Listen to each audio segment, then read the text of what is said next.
Bonjour! Aujourd'hui, nous allons parler du repérage de nombres.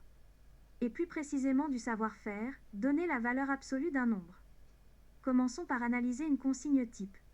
Complète les expressions en utilisant égal ou différent. Repérons ensemble les informations importantes.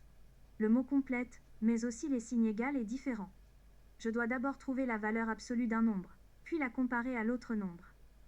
Réalisons un exercice ensemble. Complète les expressions en utilisant égal ou différent. Occupons-nous d'abord des premiers pointillés.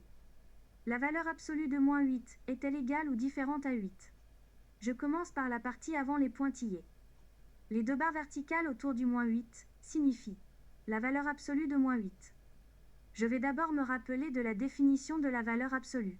La valeur absolue d'un nombre est la distance qui le sépare de 0. La distance qui sépare -8 de 0 est 8 unités, donc la valeur absolue de -8 vaut 8. Je continue en analysant la partie après les pointillés. Il s'agit de 8, je n'ai donc rien à faire. Je sais que la valeur absolue de -8 est 8. Donc je dois comparer 8 et 8. C'est donc égal. Continuons notre exercice avec les deuxièmes pointillés. La valeur absolue de 7 est-elle égale ou différente de la valeur absolue de -7? Je commence par la partie avant les pointillés.